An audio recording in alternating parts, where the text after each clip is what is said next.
Hello and welcome back to Focus Atlanta. Again, I'm your host, Keisha Williams. Thanks so much for continuing to tune in with us this Sunday afternoon. In this segment, we're going to talk a little bit about your health. I'm not talking about starvation diets or spending 24 hours a day in the gym. There are better ways to have good health. Diet failure, the naked truth. I am here with author Phoenix Gilman. We're going to talk a little bit about how you can better take care of your health and nutrition. Phoenix, let me just tell you that this photo on this book is amazing. Thank you very much. And you're trying to tell me that this body is a 46-year-old body. Yes, that body is actually mine. I don't reveal that until you read inside the book. I do expose that. But to me, a woman of integrity, to me, is everything. And so I have to be able to show in my own body, and that also of a male client. It's always about inspiring women and men, and especially of all ages. My motto is all things are possible once you understand this research. Okay, well, what is the key point of the research that we need to know? What are we doing so wrong with the yo-yo dieting and the eating fads and things like that? The key problem with all the yo-yo dieting and why 98% of all diets fail, this is what I spent 4 years solid in research. I had been a personal trainer, I had sports nutritionist, but I became so fed up with the lies and the deceit, not only in the diet industry, but the food and the pharmaceutical industry, lies that are making us all heavier than ever, more depressed, heart disease, type 2 diabetes. We look around, we see it, it is frightening, frightening. And so I spent 4 years in research and development, and in that process I found some amazing clinical studies that truly held the key to overcome obesity. But I'm also a woman who believes nothing that I read. So I tested those theories for 4 years, and what I found was so extraordinary that I spent another 2 years of my life to write this book. And I am proud to say that most people think about diet failure, first of all, they think about carb addiction. And carb addiction feels very real when that bag of chips comes calling, or a cocktail, because what is a cocktail? It's just another form of sugar. But whether it's a candy bar, a bowl of pasta, cereal, Hot Pockets, bagel, you name it, when that craving comes calling, there is nothing in this world, right?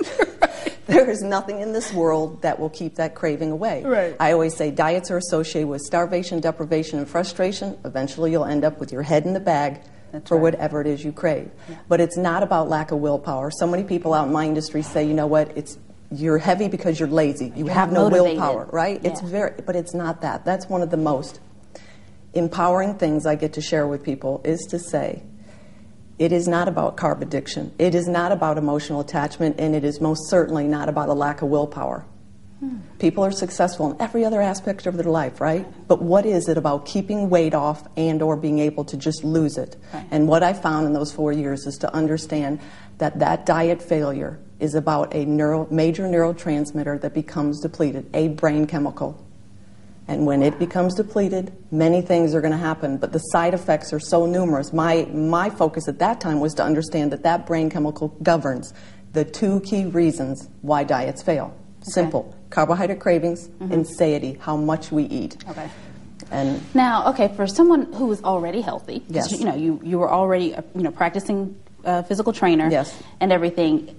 How much did your life change after you started implementing these changes? Because you were already 90% there.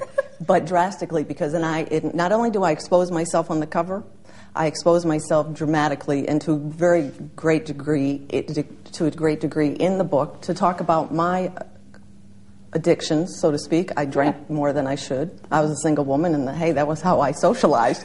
But it was also my love of sourdough toast. My addictions were toast, diet sodas, and a cocktail, and not necessarily together.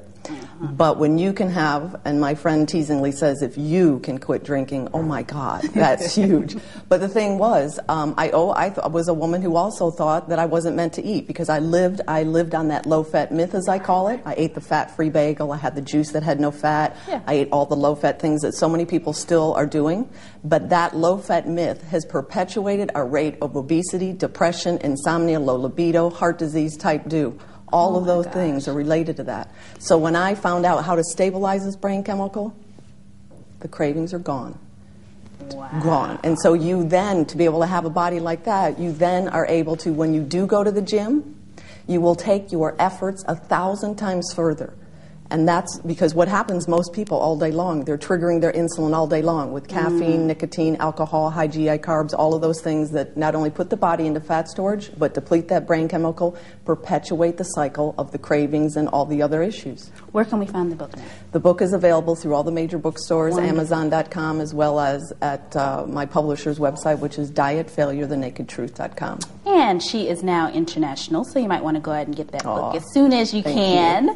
But again, the name of the book is Diet Failure, The Naked Truth, and you want to learn how to better take care of your body holistically, the whole 9 yards, and you might want to check this book out to find out how to do it. Thanks, Bean, for coming on the show. Thank you so much. Thank you. And thank you for tuning into this segment of Focus Atlanta. We'll be right back.